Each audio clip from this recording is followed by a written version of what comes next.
Hello and welcome to this episode of the John Henry Weston Show, where I'm very pleased to bring you a hero in the pro-life movement, Steve Mosher, who all of you know is the head of Population Research Institute, but he's also the author of the book, The Bully of Asia, all about China. He's the one who first discovered and brought to the West the realization of the horrific one-child policy.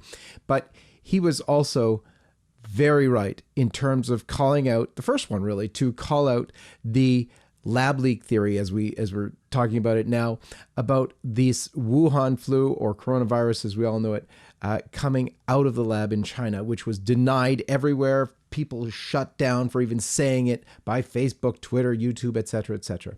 We've got Steve Mosher with us. You're going to want to stay tuned.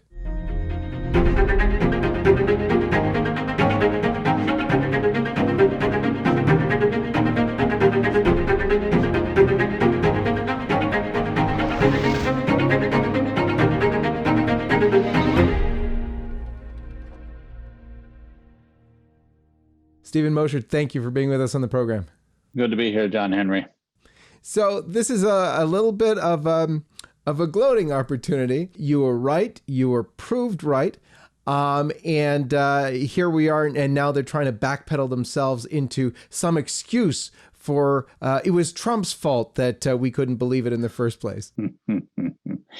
Yeah, well, let's take the victory lap together, John Henry, because I think the first article I published about the lab leak was in LifeSite News in mid-February, and for suggesting that the China virus came from a Wuhan lab. Of course, the censors of Silicon Valley tried to silence me, tried to silence you, tried to silence. I mean, my goodness, I wrote another article for the New York Post, which is the fourth largest newspaper in the country. They tried to silence the New York Post, for goodness sake. And I think they succeeded in the minds of a lot of people. I mean, I thought that my LifeSite News article in February really understated the lab leak hypothesis. I mean, I only called it a possibility. But Facebook quickly moved to suppress that column. It suppressed the column in the New York Post. In the Post case, they complained bitterly, but it was still locked for 2 months. Facebook refused to unlock an opinion piece in the fourth largest newspaper in the United States for 2 months. Basically banned the columns by me that carefully raised the possibility of a lab leak virus. I turned out to be sort of the tip of the iceberg of censorship that descended upon the topic. And what I wrote, because we didn't know as much then as we knew now, but what I did was I started to put the pieces together, and all roads led to the Wuhan lab. I said that China had a very shoddy lab safety record. I said that as soon as the pandemic broke out in Wuhan, who did they send? Who did they send to Wuhan? But Major General Chen Wei, Beijing's top biowar expert, to Wuhan. That raised red flags for me, because I thought, okay, if the People's Liberation Army is involved in this process, maybe this was not just purely scientific research going on. Maybe they were actually doing something else. And then I talked about the fact that researchers in China often sell lab rats and monkeys on the live animal market after experimenting with them. And yet, even though all that was clearly documented, Facebook fact checkers put a false information alert on the column, false information, and blocked my friends from reading it for themselves, and LifeSite News readers. Never mind my careful caveats and the fact that this was an opinion piece, right? It's an opinion piece. We still don't have all the facts, John Henry, but we never will, because they've either been destroyed in the last year and a half by the Chinese Communist Party seeking to cover up its tracks, or they'll simply never allow us into the lab, because it is a joint. This research we now know, we didn't know then, but we know now, is joint civilian military research. All right. It was being carried out as part of a People's Liberation Army bioweapons program. Yeah. And so anyway, for suggesting this back in February, the mainstream media hammered me as a conspiracy theorist and slammed everybody who mentioned it. But now the cover-up is unraveled. Why? Well, number one, we've had an election, and they can no longer use the China virus and the pandemic to attack Donald Trump. So now they believe they're free politically to speak the truth, because it won't politically help someone they detest. I supported Trump. I still support Donald Trump. I think he did a lot of very good things for the country, especially in the pro-life front and vis-a-vis China. He got China policy right, the first president to get China policy right in, I don't know, 30 years. That's a pretty good achievement. And so now you've got the mainstream media. We've got the New York Magazine's January cover story talking about the lab leak hypothesis. They didn't get banned. Of course, they're a left-wing magazine, right? They talked about how China virus is a human-engineered virus that escaped from the Wuhan lab. A few days ago, we had a Wall Street Journal report, which noted that 3 researchers from the Wuhan Institute of Virology fell ill and went to the hospital in November 2019. Well, gee, that's just right around the time the virus began spreading in the city. 3 researchers from the Wuhan Institute of Virology fell ill with what was probably the China virus.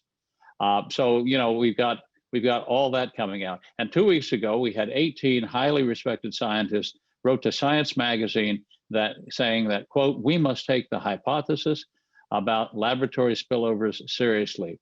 And even Dr. Anthony Fauci, who tried to cover up, I think, his mistakes by supporting the Wuhan lab and by training the people who work there, has now reversed himself. And he no longer rules out the lab leak theory because the evidence is simply overwhelming, and he would be, you know, mocked and scorned if he denied the accumulating body of evidence here. And of course, the Chinese regime, of course, did everything it could to cover up the virus, which it is responsible for. Yeah, I mean, there should be reparations.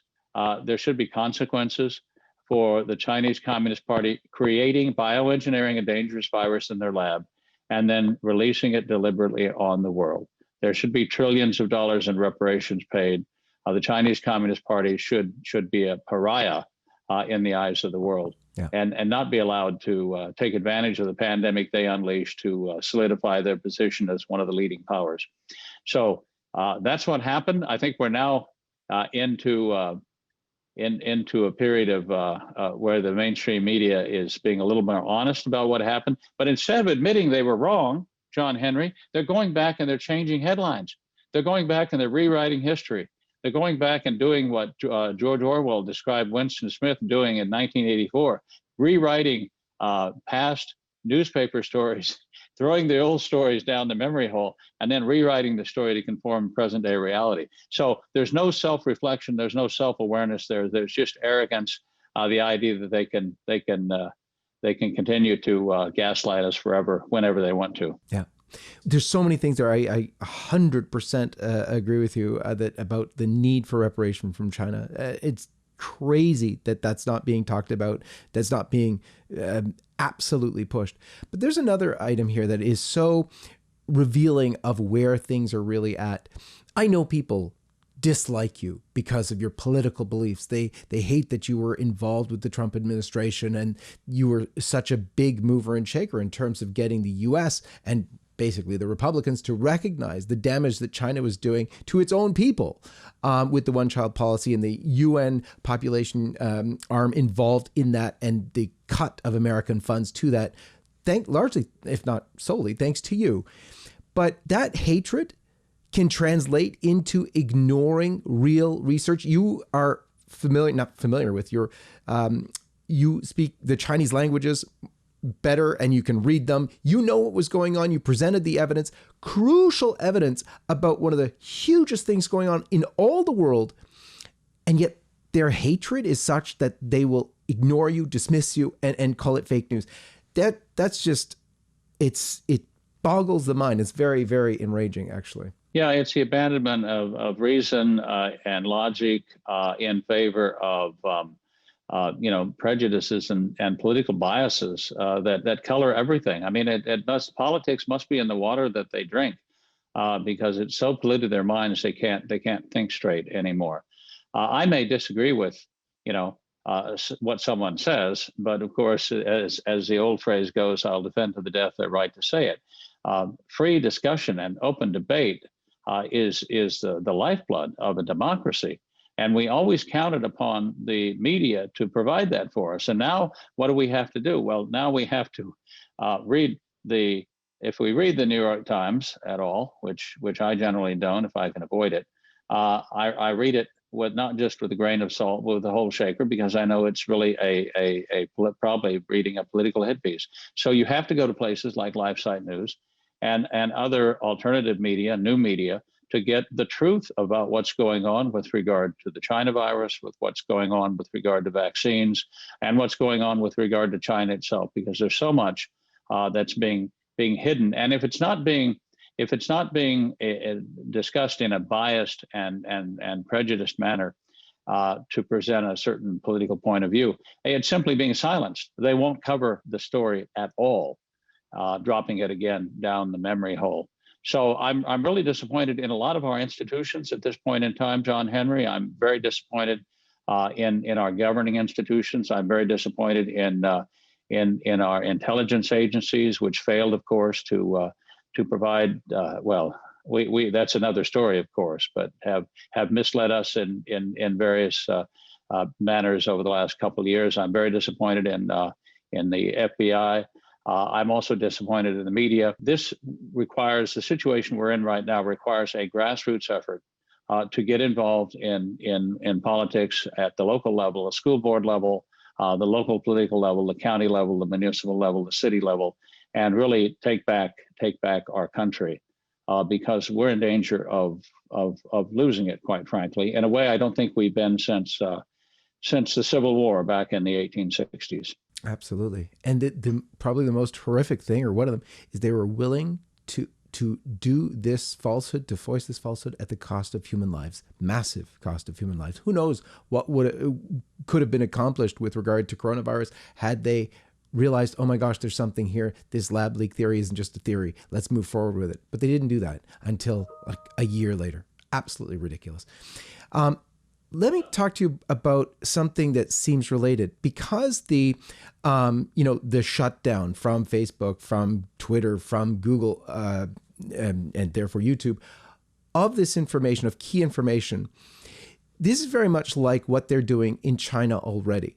And there's a lot of control in China. They have the greatest control of the internet, probably of the whole planet.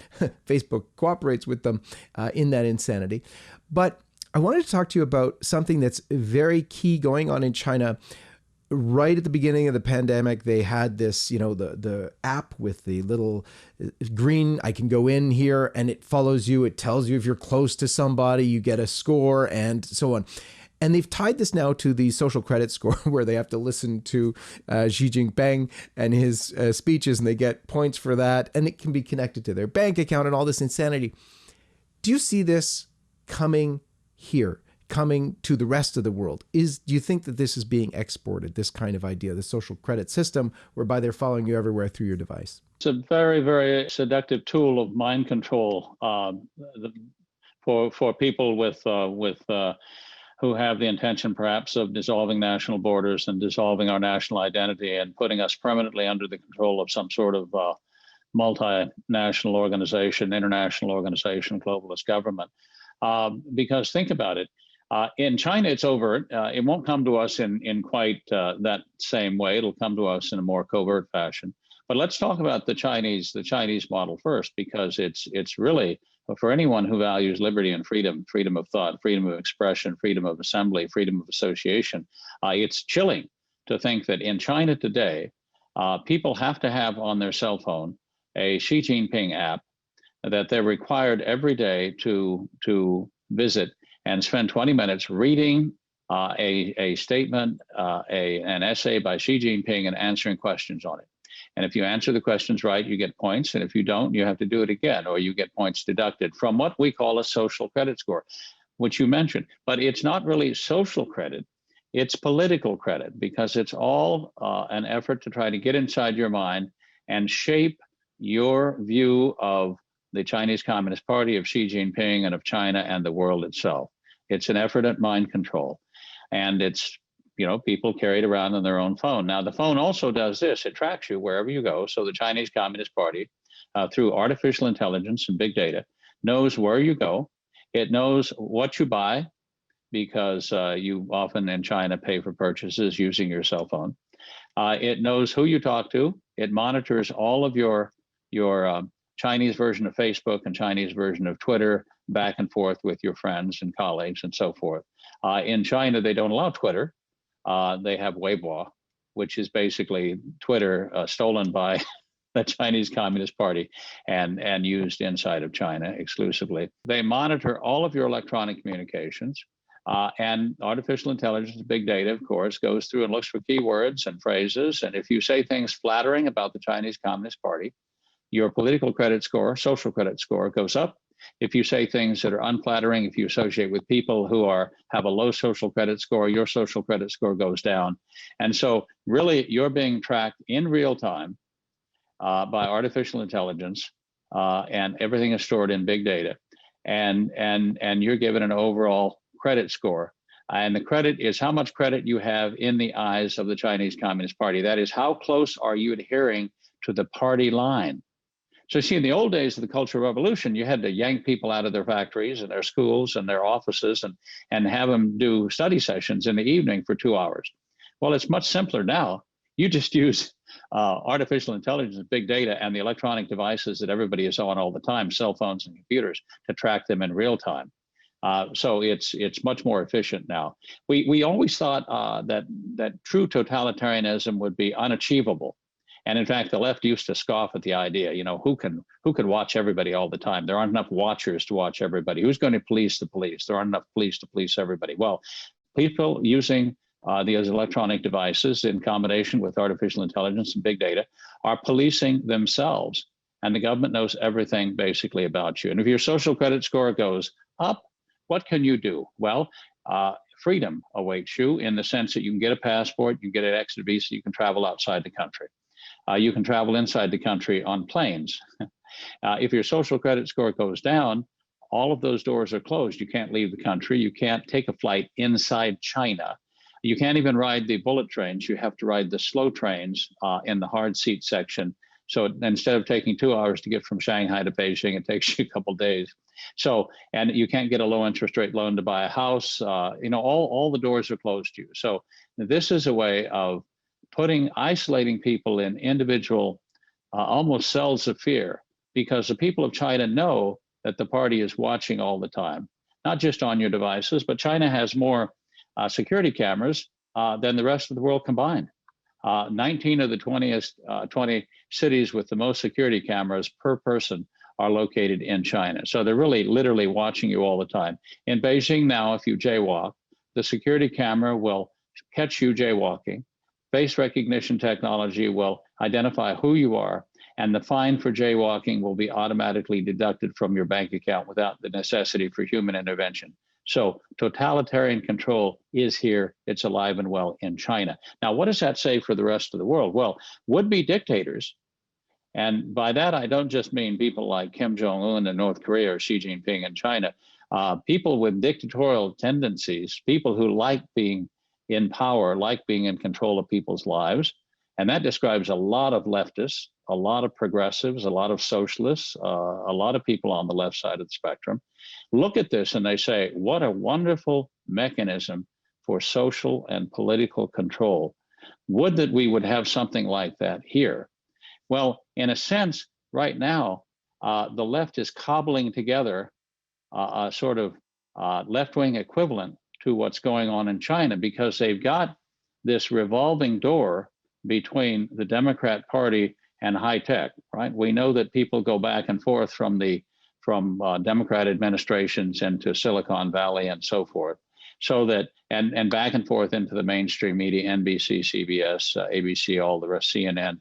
There's a revolving door there. So these people are all in the same group with the same political views. And what they're doing sort of covertly, not overtly, but sort of just harmonizing their efforts, results in the suppression of information about the origin of the China virus in a lab in the city of Wuhan, China, which was part of China's bioweapons program.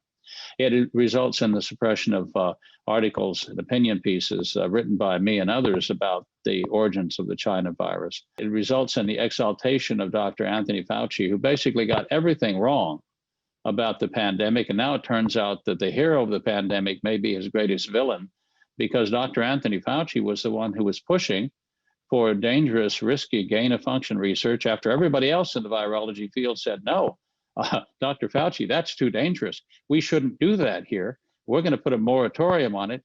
And he skirted the moratorium by training people from China to continue to do the research and then actually sending funding indirectly to the Wuhan lab. Now, he says it didn't go for gain-of-function research, but he doesn't know that. I don't know that. Funds are fungible. You give money to the Chinese Communist Party, they're going to use it for whatever they want to use it for. So all this, is being covered up by the left, by the high-tech oligarchs, by the mainstream media, in conjunction with, in consort with, their friends on the left side of the political spectrum in Washington, in government right now. So again, it's not so much I don't see it really as a conscious conspiracy. These people didn't all get in a room 20 years ago and say, this is what we're going to do. They're just working along parallel lines, and they're working for the same goals in their own fashion. And they work together more often than not. Unbelievable stuff.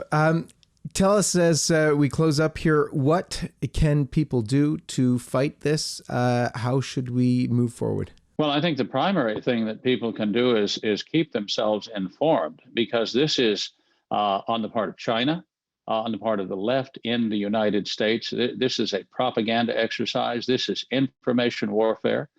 We are at war with China, not because we want to be, but because China declared war on us back in 1991. They did openly. The then leader Deng Xiaoping said, the old Cold War is over. The new Cold War is now going to begin. It's between China and the United States, and we're going to win this one. So China basically is at war with us. It wants to defeat us by all means possible, including by unleashing a virus on the United States. But we have to continue to inform ourselves, and the only way we're going to do that successfully is by using media outlets like LifeSite News and others on a daily basis, and not just reading the information from LifeSite and other sources, but circulating it among our friends in every way we can possibly do so. We all have our own little social media empires. They may only consist of 10 people or 100 people or 1,000 people, but we are all influencers, and we've all got to rise up and share information. Knowledge is power, as they say. And this war, this information war, is going to be won or lost in the sharing and understanding of information. Stephen Mosher, always great being with you. Thank you so very much. God bless you. Thank you. God bless. God bless all of you, and we'll see you next time. Hi, this is John Henry Weston, the co-founder and editor-in-chief of LifeSite News. I'm coming to you today because we want to be sure that we're communicating clearly with you, our loyal followers. Things are really heating up, as I'm sure you can see. Christians, conservative, truth tellers are being targeted, are being banned from social media platforms like Facebook, Twitter, YouTube, and Instagram at an alarmingly fast rate. They are attempting to suppress any narrative that does not fit that of the mainstream media. We knew this day would come. We have been warning everyone who would listen and attempting to build up alternative platforms to continue to reach you. We have established ourselves on all sorts of platforms I'm going to explain in a minute, but the most important thing to do is come direct to lifesitenews.com, because there we will always be. But we've also established ourselves on platforms like Parler and MeWe, and our videos can be found on Rumble as well. We would love to see each of you on those platforms too, as they are not censoring or suppressing the truth that we are sharing every single day. More than these alternative social media platforms, we highly encourage you to subscribe to our email newsletter. We have really built up a large list of loyal readers on our email marketing platform, and we have prepared several backup plans for, well, I want to say if, but it's really when, we are removed from our current platform as well. Additionally, I really encourage you, as I said before, to make it a regular habit to go directly to lifesitenews.com. Make it your homepage. While all of these different platforms are an excellent way to curate your news, going directly to our website means that you will never encounter any censorship or sudden loss of LifeSite News reporting. Here's the thing. We will never stop sharing the truth. We founded this organization with the mission to be the life, family, and culture source for men and women who seek to know the truth. We have established a track record of honest reports, and this will never stop, even with censorship happening around the globe. Again, I'm encouraging you to join us on Parler, MeWe, Rumble, and on our email list. You can find all the direct links in the description of this video. May God bless you and keep you, and we are so thankful that you've chosen to follow and support LifeSite News. I'm John Henry Weston, co-founder and editor-in-chief of LifeSite News.